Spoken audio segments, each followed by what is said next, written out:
In June 2026, the entire territory of Rawalakot went dark.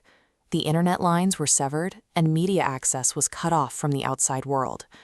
Behind that digital wall is a densely populated valley, now completely sealed off by military forces. When the Pakistani Rangers moved in to enforce the lockdown, they opened fire on civilian demonstrators. 27 people were killed. At least 70 more were severely injured in the crackdown, overwhelming local clinics that were already running dangerously low on basic medical supplies. The sheer scale of the violence triggered immediate international alarms. Within hours, the United States, the UK, and Canada issued emergency travel and security advisories for the entire region. In London, the pressure is mounting on the diplomatic front, with members of Parliament actively demanding a formal independent investigation into the civilian death toll. These demonstrators are taking live fire because they have exhausted all other options for basic survival. This is a structural uprising against an untenable status quo in a heavily militarized zone. To understand the anger on the streets, we have to look at the regional economy. Crushing inflation has completely eroded the purchasing power of the average citizen in Pakistan-occupied Kashmir. The cost of basic food staples like wheat and cooking oil has spiked exponentially over the last year, pushing families to the brink of starvation.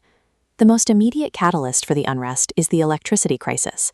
Residents face severe, continuous power shortages despite living in a region that produces massive amounts of hydroelectric power for the national grid. Let's look at the actual distribution of resources.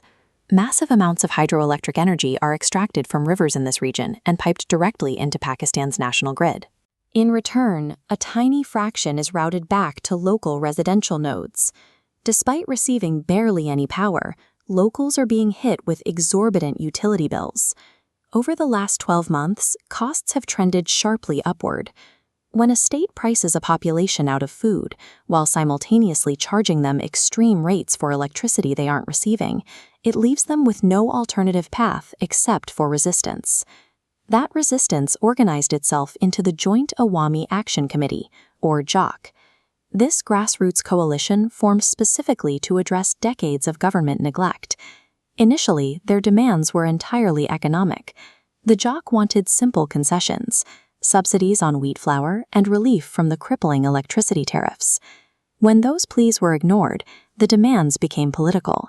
The committee launched a campaign to abolish the reserved assembly seats that heavily favored outsiders and diluted local representation.